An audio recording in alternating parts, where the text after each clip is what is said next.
भगवान की जय।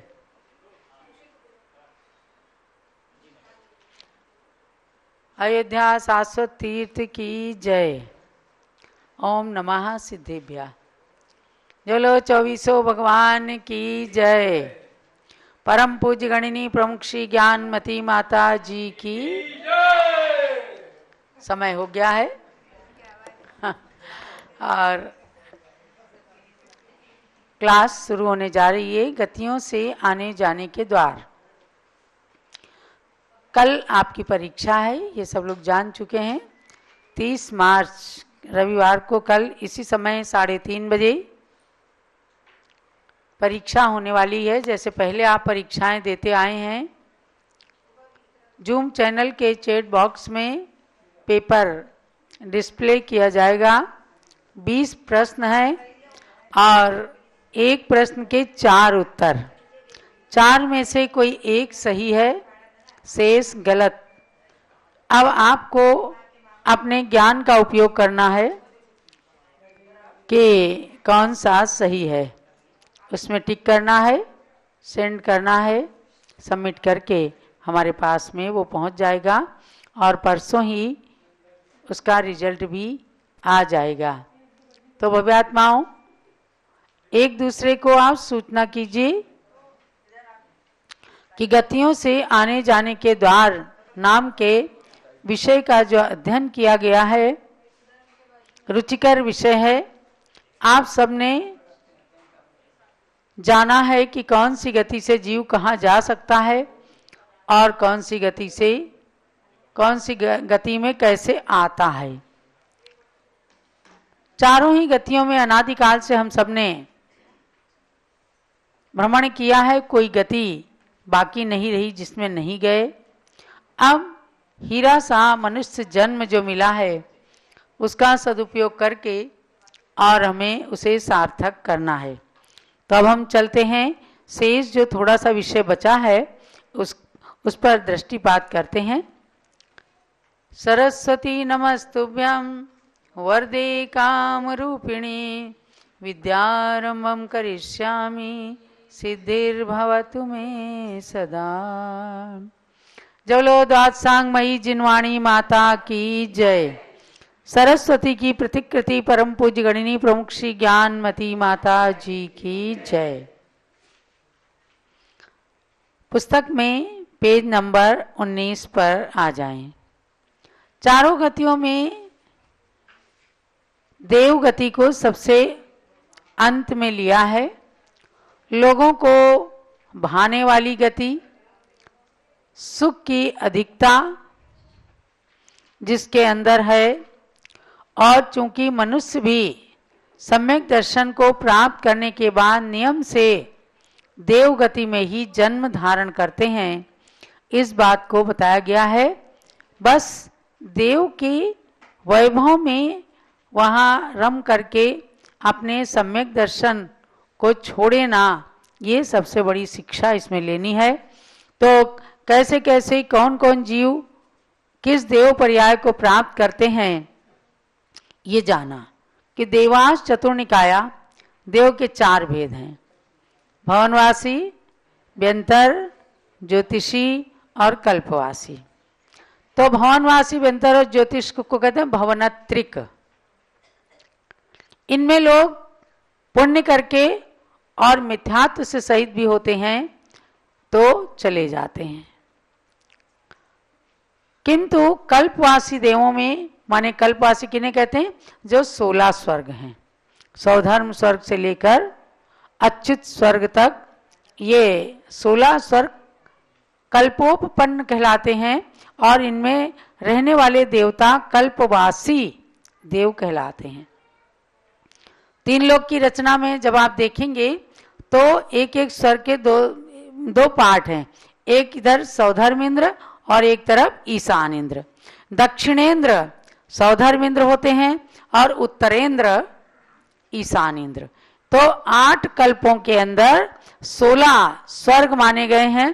तो पहला कल्प जो है वो दक्षिणेंद्र का है और उसके साथ जो जोड़ा दूसरे का है, जैसे सानत कुमार दक्षिणेंद्र कहलाते हैं और महेंद्र कुमार उत्तरेंद्र। इनकी पूरी रचना भी वैसे ही बनी है कि उत्तर में इनका स्थान है और दक्षिण में दक्षिण वालों का स्थान है। देव पद को पाने के बाद भी कौन से ऐसे पद हैं जिन्हें इस जीव ने अब तक नहीं पाया, यानी जिनको प्राप्त करने के बाद फिर संसार अधिक नहीं रह जाता, मोक्ष जाना निश्चित रहता है, ऐसे पदों के बारे में जानना है आपको। तो हमने बताया आपको भवनवासी व्यंतर ज्योतिषी, ये तो भवनत्रिक हुए, और कल्पवासी देव 16 स्वर्ग तक, और उसके ऊपर जो 9 ग्रेवेयक, 9 अनुदिश और 5 अनुत्तर हैं, ये कल्पातीत कहलाते हैं। क्या कहलाते हैं? कल्पातीत, माने कल्प से अतीत होकर के आगे जाकर के बसते हैं ऊपर। तो अब इसमें देखिएगा पेज नंबर 19 में दूसरा पैराग्राफ है, इंद्र पद को इसने नहीं पाया। पहले ऊपर बताया गया कि जीव कितनी ही बार देव पद को पाकर प्राप्त कर चुका है, किंतु उनमें भी कुछ ऐसे पद हैं जिन्हें इसने नहीं पाया है, नहीं तो अब तक मोक्ष को प्राप्त कर लेता। इंद्र पद को इसने नहीं पाया, यानी हम सब ने अभी तक इंद्र पद को नहीं पाया, अर्थात सौधर्म आदि 6 दक्षिणेंद्र नियम से एक भवावतारी होते हैं, उन्हीं के लोकपाल पद को भी इसने नहीं पाया, चूंकि वे भी मोक्षगामी हैं। शची देवी भी नियम से वहां से नरलोक में आकर जनेश्वरी दीक्षा लेकर मोक्ष प्राप्त कर लेती हैं। चूंकि तीर्थंकर के जन्म महोत्सव में जब इंद्राणी बालक को प्रसूति गृह में लेने जाती है, उस समय उन्हें तीर्थंकर शिशु को स्पर्श कर इतना आनंद होता है कि वे उसी समय अपनी स्त्री पर्याय का छेद कर लेती हैं। दूसरी बात यह है कि शची देवी को नियम से उस पर्याय में सम्यक्त प्राप्त होने के बाद पुनः स्त्री वेद का बंध नहीं होता, यानी आगे नियम से पुरुष पर्याय मिलना है और वहां दीक्षा लेकर के मोक्ष जाना ही जाना। तो ये पद आपको बताए गए। 16 स्वर्गों में इंद्र 12 माने गए हैं, क्योंकि 2 कल्पों के लोग, जैसे ब्रह्मोत्तर का एक इंद्र होता है ब्रह्मेंद्र, लांतो कापिष्ट का एक लांतवेंद्र होता है, और लांतो कापिष्ट शुक्र महाशुक्र का शुक्रेंद्र, शुक्र महाशुक्र सतार सहस्रार का एक सतारेंद्र। ऐसे 4 कल्पों के जो 8 स्वर्गों के 4 इंद्र हैं, तो 16 स्वर्ग के 12 इंद्र हुए हैं। 12 इंद्रों में कहा कि जो दक्षिणेंद्र हैं, पहले जिनका नाम आता है, तो वे नियम से एक भव लेकर मनुष्य का मोक्ष चले जाते हैं, यानी कि अब तक हमने इन पदों को प्राप्त नहीं किया है। इंद्राणी में भी शची इंद्राणी का पद नहीं प्राप्त किया है, और देवताओं में भी लोकपाल पद को नहीं प्राप्त किया। जो सामान्य प्रकार से भेद बताए हैं चारों प्रकार के देवों में, इंद्र सामानिक त्रायस त्रिंश पारिषद आत्म रक्ष लोकपालानिक प्रकीर्ण काव्य योग्य किलविश काश चैक्षा। तत्वार्थ सूत्र की 4th अध्याय में 4थे नंबर का सूत्र है कि ये 10 भेद होते हैं 10 प्रकार से, जो स्वर्ग में भी इनकी व्यवस्थाएं होती हैं ऊंचे से नीचे तक। तो उसमें कहा कि लोकपाल का जिनका पद है, उनका भी नियम है कि मनुष्य का भव एक धारण करके नियम से मोक्ष चले जाते हैं। अब आगे देखिए, लोकांतिक देव तथा अनुत्तरवासी देवों के लिए भी निर्वाण का नियम है। लोकांतिक देवों का तो जानते ही हैं, जो दीक्षा कल्याणक में आते हैं, लोक का अंत करने वाले लोकांतिक देव। और अनुत्तर माने सबसे ऊपर जो 5 अनुत्तर हैं, एक ही समतल पर 5 दिशाओं में 5 स्वर्ग ये होते हैं, अनुत्तर विमान कहलाते हैं। 4 दिशाओं में विजय, वैजयंत, जयंत और अपराजित, और बीच में सर्वार्थ सिद्धि। आप यहाँ पर भी 3 लोक में जाके देखना, शिलू आपने देखा होगा। 5 अनुत्तर में जो बीच का सर्वार्थ सिद्धि देवों का जो मंदिर है, 45 शिखर का मंदिर माता जी ने बनवाया। मंदिर इतना सा है, लेकिन 45 शिखर से इतना सुंदर मंदिर लग रहा है कि वास्तव में लगता है कि अनुत्तरों में पंचम सबसे अंतिम विमान है ये, और उसके अंदर वहां पर रहने वाले अनुत्तर विमान में रहे, वो तो मंदिर है, वहां विमान में रहने वाले देवता नियम से एक भाव लेकर मनुष्य का मोक्ष चले जाते। और विजयादिशु द्विचर्मा, विजय, वैजयंत, जयंत और अपराजित, ये 4 विमानों में रहने वाले देव मनुष्य के 2 भाव लेकर के मोक्ष जाते हैं। ये नियम है, एक भाव से वो देवता पुनः बनते हैं वहां के सुख भोग करके, और मनुष्य बन करके मोक्ष जाते हैं। तो लौकांतिक देव और अनुत्तरवासी देवों के लिए भी निर्वाण का नियम है। लौकांतिक देव तो एक भवावतारी ही होते हैं, और विजय, वैजयंत, जयंत, अपराजित, इन विमानों के देव द्विचरम माने गए हैं, अर्थात अधिक से अधिक 2 भाव लेकर मोक्ष प्राप्त करते हैं। कोई एक भाव में चले जाए तो एक भाव में भी जा सकते हैं, लेकिन 2 भाव से अधिक कोई भी नहीं लेंगे। तथा सर्वार्थ सिद्धि के देव नियम से वहां से आकर एक भाव से ही मोक्ष प्राप्त कर लेते हैं। ये बहुत विशेषता, ये इसलिए बताया कि इन देव की भी इन पर्यायों में, इन पदों में हमने जन्म नहीं लिया, वरना आज पंचम काल के मनुष्य बनकर हम यहाँ नहीं बैठे होते। तो आगे देखिएगा कि इस सर्वार्थ सिद्धि के ऊपर सिद्ध लोक में जाने वाले जीव, अर्थात मोक्ष जाने वाले, मुक्त होने वाले जीवों के आने का द्वार तो बंद ही है। मोक्ष जो चले जाते हैं वो तो धरती पे आते ही नहीं।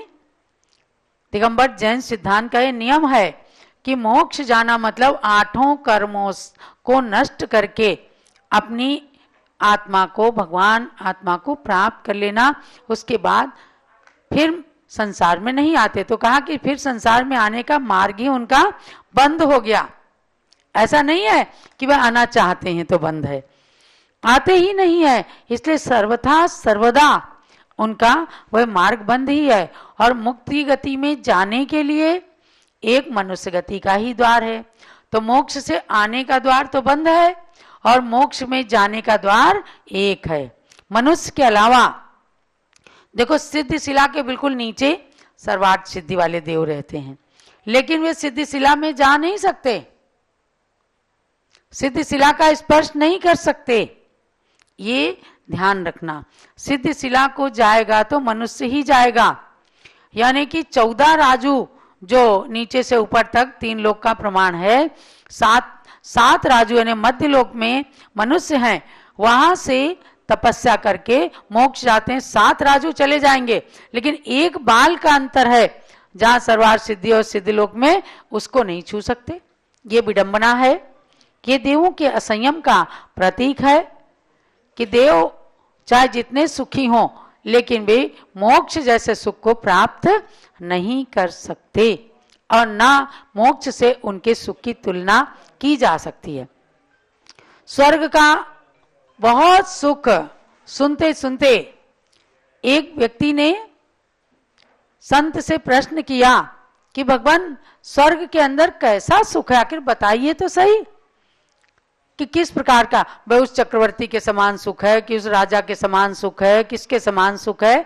तो आचार्य पूज्यपाद स्वामी कहते हैं, ऋषि कजमनातंकम दीर्घ कालोपलालितम नाके नाकौकसाम सौख्यम नाके नाकौकसामिव। स्वर्ग के सुख की बात कही कि हे भव्य प्राणी, ऋषि कजमनातंकम, इंद्रियों से उत्पन्न ही वहां सुख है, लेकिन अनातंक है, वहां कोई आतंक नहीं है। किसी प्रकार का रोग आ जाएगा, कोई बीमारी आ जाएगी, या फिर कोई भूकंप आ जाएगा, कोई आकस्मिक कुछ व्याधि आ जाएगी, ऐसा कुछ नहीं कि बीच में उनका अकाल मरण हो जाए, ऐसा नहीं है। तो उस सुख को कहा अनातंक, आतंक रहित सुख है। दीर्घ कालोपलालितम, दीर्घ काल तक वहां पर रहते हैं, सागरों की आयु है, और सुख में ज्यादा दिन भी निकल जाते हैं, पता नहीं चलता, और दुख के थोड़े दिन भी बड़े कष्टमय होते हैं। नरक से व्यक्ति निकलना चाहता है लेकिन किसी तरह निकल नहीं पाता, पानी जैसा अलग होकर तुरंत एक में मिल जाते हैं। लेकिन वहां इतना दुख है कि चाह करके कि मेरा अकाल मरण हो जाए, मैं विष खा लूं, मुझे कोई मार दे, आत्महत्या कर लूं, तो भी निकल नहीं सकते। तो वो दुख बहुत कष्टमय होते हैं।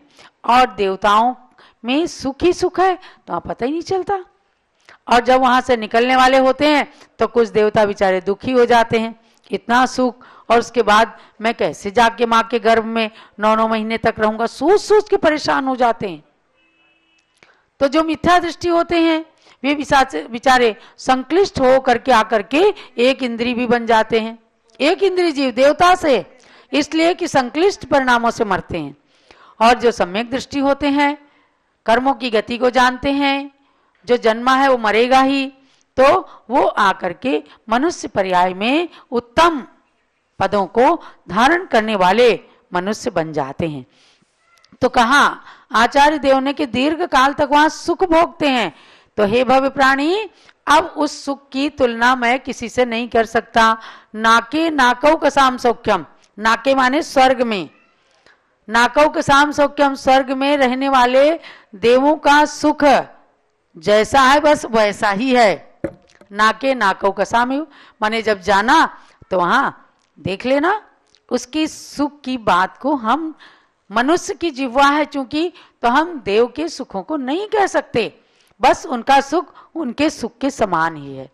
तो जब सुन रहे हैं तो बता रहे हैं कि स्वर्ग में सुख होता है, लेकिन स्वर्ग में सुख होने के बाद भी वहां से अंतिम विमान से भी सिद्ध शिला का स्पर्श करने के भी अधिकारी नहीं रहते। इसलिए अपने को क्या करना है, यहां से तो सम्यक दर्शन प्राप्त करके देवगति में जाना है। ये नहीं सोचना हम देव बन जाएं, देव बन जाए। देव बनने का मतलब ये नहीं है कि हम सोचते रहें, सोचने से नहीं मिलता। आप अनुव्रतों का निर्वहन करें, व्रतों का पालन करें, गुरुओं की सेवा करें, देव सास गुरु पर श्रद्धान करें, बस यही अपने को देवगति ले जाने वाला है। तो इसलिए कहा कि जिन भावों से मनुष्य मोक्ष में जा सकता है, तो स्वर्ग जाना कौन सी दूरी की बात है। स्वर्ग तो रास्ते में पड़ जाएगा, जब हम मोक्ष जाने लग जाएंगे तो स्वर्ग तो रास्ते में पड़ जाएगा। तो मोक्ष जाना है हमें, हमारा अंतिम लक्ष्य क्या है, मोक्ष जाना, जहां से कभी वापिस ना आना हो। आध्यात्मिक योगियों के लिए तो कहा कि यस्य मोक्षे भी नाकांक्षा सा मोक्ष अधिगच्छति, जो अपनी आत्मा में लीन हो जाते हैं वो मोक्ष की भी इच्छा नहीं करते कि मुझे मोक्ष मिल जाए, मोक्ष मिल जाए। जिसके मोक्ष की भी आकांक्षा नहीं है, सा मोक्ष अधिगच्छति, वही मोक्ष को प्राप्त करता है।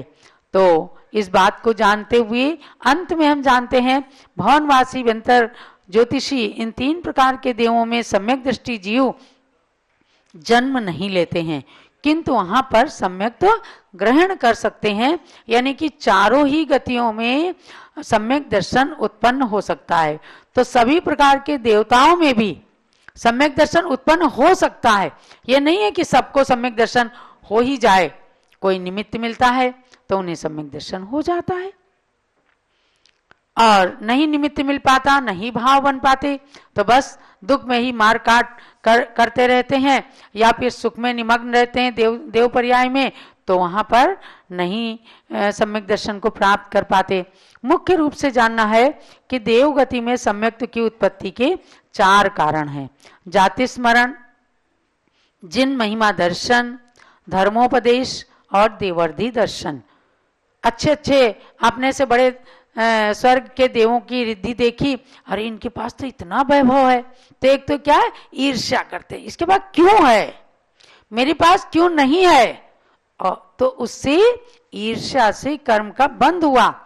और एक ये है, मैं भी पुण्य करूं तो मुझे भी ऐसी रिद्धि मिलेगी, तो उससे सम्यक दर्शन उत्पन्न हो। ये देवर्धि दर्शन नाम का कारण है सम्यक दर्शन की उत्पत्ति में। धर्मोपदेश, जैसे कोई पूर्व जन्म के मित्र हैं तो जा करके देवता बन करके और आपस में एक दूसरे को सम्यक दर्शन उत्पन्न करा देते हैं। सौधर्मेंद्र की सुधर्मा सभा क्यों लगती है? जब प्रश्न करते हैं तमाम देवता इंद्रगण, तो सौधर्मेंद्र उनके उत्तर देते हैं, और उत्तर जब पाते हैं तो तमाम देवताओं को सम्यक दर्शन की उत्पत्ति हो जाती है। भाई आपने किस पुण्य से सौधर्मेंद्र का पद प्राप्त किया? तो मैंने खूब भक्ति की थी मनुष्य पर्याय में, और खूब कल्याणक मनाने की भावनाएं की थी, तो आज मुझे सौधर्मेंद्र का पद मिला। तो दूसरा देव सोचता अरे मुझे भी खूब भक्ति करनी है, खूब अकृत्रिम चैत्यालय में जाकर के भक्ति करते हैं, सम्यक दर्शन उत्पन्न हो जाता है। तो 4 कारण सम्यक दर्शन की उत्पत्ति के हैं। कल्पवासी देवों में भी नवग्रहवेग तथा भाव मिथ्या दृष्टि जीव जा सकते हैं। द्रव्य से जो मिथ्या दृष्टि होते हैं, जिन मत के बाई रहते हैं, वे 12 स्वर्ग से ऊपर नहीं जा सकते। आगे के विमानों में अर्थात 9 अनुदिश और 5 अनुत्तरों में तो केवल सम्यक दृष्टि ही उत्पन्न होते हैं। ये नियम है कुछ चीजों का। अतः 9 ग्रहवेग तक जीव यदि मिथ्या दृष्टि है तो वे सम्यक्त को ग्रहण कर सकते हैं, इसलिए वहां तक 4 गुण स्थान होते हैं, और इसके ऊपर 4था गुण स्थान ही होता है। 5 अनुत्तर और 9 अनुदिशों में चूंकि मिथ्या दृष्टि रहते ही नहीं, वहां सारा जीवन उनका तत्व चर्चा में व्यतीत होता है, और वहां पहुंचते ही वो सम्यक दृष्टि ही रहते हैं, इसलिए उनके तो एक ही गुण स्थान रहेगा, चतुर्थ गुण स्थान, और 9 ग्रहवेग तक 4 गुण स्थान पाए जाएंगे। मिथ्यात्व सासाधन, सम्यक मिथ्या दृष्टि और असंयत सम्यक दृष्टि। इस प्रकार से आपका ये आज हमने कोर्स पूरा किया है। 4 गतियों के माध्यम से आपने जान लिया कि हर गति में सम्यक दर्शन की उत्पत्ति के कारण है, लेकिन उत्पन्न हो जाए जरूरी नहीं है। अब हम मनुष्य गति में जीवन के चौराहे पे खड़े हैं। यहाँ नियम या निर्णय हमें करना है कि हमें कौन सी गति में जाना है। पंचम काल में उत्पन्न होना अपने आप में एक विशेष पाप का कारण है, लेकिन यहाँ आकर के यदि हमने गुरुओं का संसर्ग कर लिया, गुरुओं के पास गए, सम्यक दर्शन को धारण कर लिया, हमेशा सत्संगति की, तो नियम से ये पंचम काल भी हमारे लिए चतुर्थ काल से कम नहीं है। वह चतुर्थ काल भी हमारे लिए बेकार था, जहां हमें आत्मबोध नहीं आया, जहां हमने कुछ नहीं किया आत्मा के लिए। वह पंचम काल भी आज भी हमारे लिए अच्छा है कि यहाँ हम सम्यक दर्शन को धारण कर रहे हैं। देखो आप इतने अच्छे अच्छे तीर्थों की वंदना कर रहे हैं, ये सब सम्यक दर्शन के कारण है, क्योंकि जिसने एक बार अयोध्या और सम्यक शिखर का दर्शन कर लिया वो नरक और तिर्यंच गति में नहीं जाएगा। तो ये एक महान पुण्य है, उस पुण्य की हमेशा सराहना करना।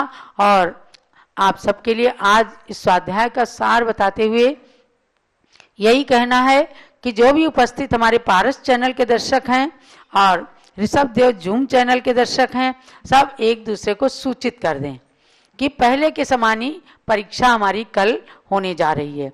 कल 30 मार्च है और ये पूरा कोर्स आज हमने 29 मार्च को करा दिया है।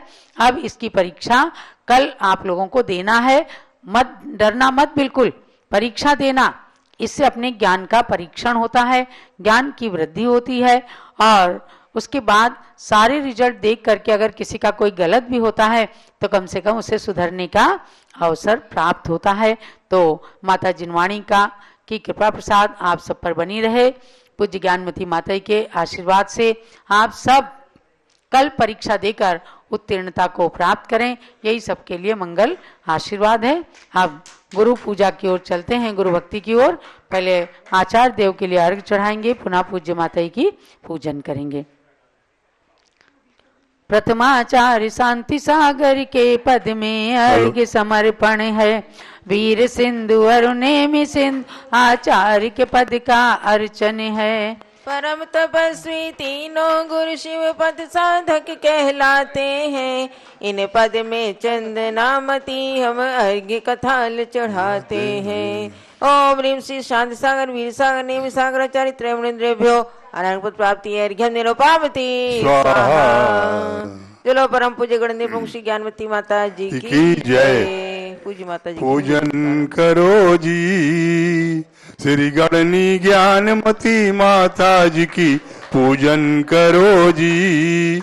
जिनकी पूजन करने से अज्ञान तिमिर नश जाता है, जिनकी दिव्य देशना से शुभ ज्ञान हृदय बस जाता है, उनके श्री चरणों में आवानन स्थापन करते हैं। सन्नधिकरण विधि पूर्वक पुष्पांजलि अर्पित करते हैं, पुष्पांजलि अर्पित करते हैं। पूजन करो जी। श्री गणनी ज्ञानमती माता जी की पूजन करो जी। ओम ह्रीं गणनी प्रमुख श्री ज्ञानमती माता अत्र अवतरोत्तर संवत्सर आह्वाननम अत्र तिष्ठ तिष्ठ ठः ठः स्थापनम अत्र मम सन्नितो भव भव षट् सन्निधिकरणम स्थापनम। ज्ञानमती जी नाम तुम्हारा ज्ञान शरित अवगाहन है, तेरी पावन प्रतिभा लख कर मेरा मन भी पावन है। मुझे अज्ञानी ने माँ जब से तेरी छाया पाई है, तब से दुनिया की कोई छवि मुझको लुभा न पाई है।